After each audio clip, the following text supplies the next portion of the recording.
Quand on pense éloquence, on pense avocat. Quand on pense avocat, on pense plaidoyer.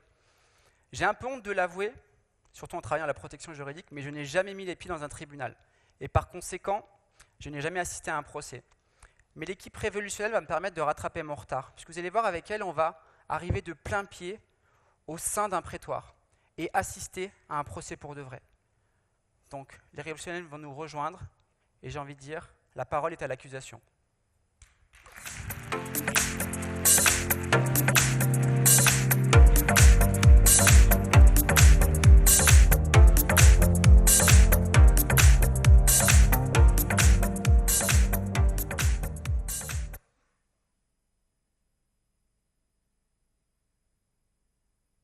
Malgré tous nos efforts pour le droit des femmes, la violence, elle, n'a pas changé.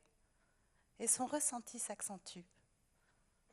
Pourquoi tant d'efforts si c'est pour encore avoir mal ? Comme vous pouvez le constater, si l'égalité des droits ne fait aujourd'hui plus débat, les femmes, elles, restent de perpétuelles victimes de la violence qui s'exerce sous toutes ses formes. Elles s'expriment par des agressions physiques, verbales, psychologiques, sexuelles, des menaces, des contraintes pouvant aller jusqu'à la mort. La violence, c'est pas toujours frappant, mais ça fait toujours mal. Et il est temps que ce tribunal lui fasse son procès. Mesdames, messieurs les jurés, vous allez assister à un procès qui se doit d'être exemplaire. Et il se doit de répondre au paradoxe de la violence faite aux femmes. Et pour cela, nous appelons à la barre la violence en personne.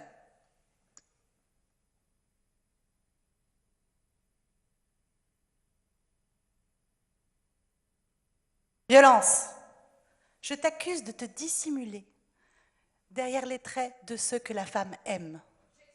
Rejeté. Tu émanes au premier plan de ceux qui partagent ou ont partagé sa vie.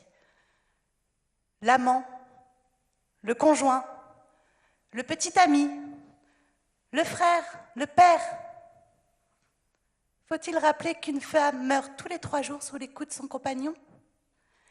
La moitié des viols commis sur adultes émanent du cercle familial. 40% de plus par le travail. Violence, je t'accuse de te reproduire par toi-même sans contrôle. Rejeté. La plupart des enfants élevés sous ton joug considèrent qu'il est normal de te subir ou de te faire subir à autrui. Et la violence, c'est comme le reste. Plus on s'y adonne, plus on s'y habitue. Je t'accuse de condamner les générations futures à reproduire tes actes. Violence, je t'accuse de détourner les victimes de leur droit fondamental à porter plainte. Rejeté. Il a fallu que l'affaire Weinstein mette en lumière ce que de nombreuses femmes subissent dans le silence. Depuis cette affaire, nous avons constaté une augmentation de plaintes pour violences sexuelles de l'ordre de 23%. Pourtant, seuls 10% des victimes portent plainte. Protégée par ce silence, tu continues de perpétuer tes crimes en toute impunité. Violence, je t'accuse de préméditer tes actes. Rejeté. Tu puises dans les éléments de la culture et de l'éducation pour créer un terreau propice à tes exactions. Représentation de la femme, culture du porno, influence du porno, puissance du viril. Tu sais utiliser tous ces éléments pour te créer de belles opportunités. Violence, je t'accuse de détourner ce moyen formidable qu'est Internet pour faciliter ton harcèlement et accroître ta force. Avec Internet, tu te répands et tu vulgarises ainsi tes crimes sans barrière, espérant peut-être banaliser tes méfaits et glorifier tes actes. Tu te réjouis de la double peine infligée à tes victimes traumatisées. Violence, je t'accuse de jouer la montre pour croire qu'on t'oubliera. Rejeté.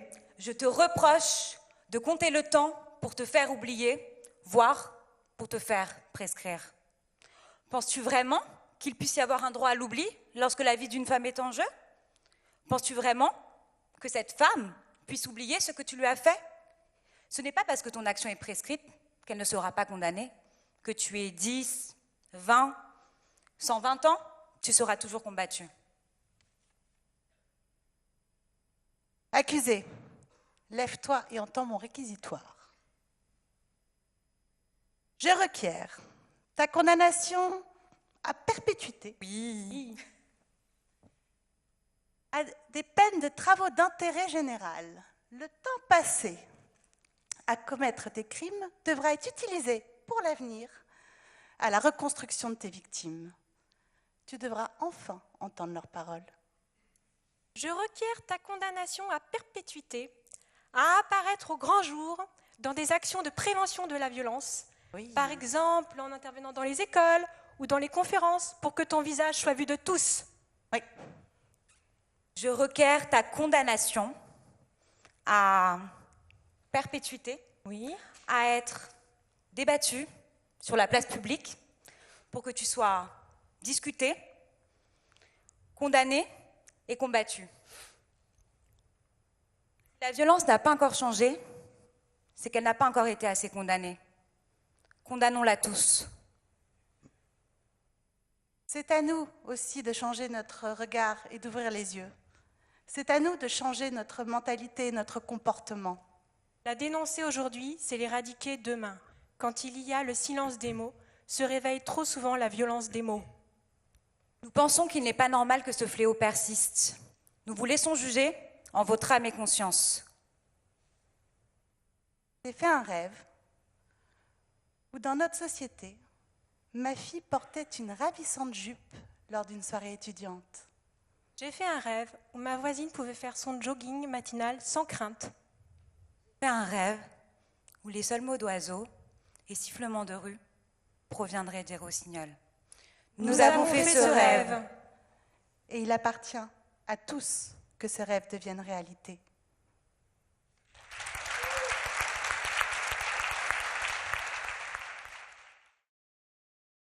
Mmh.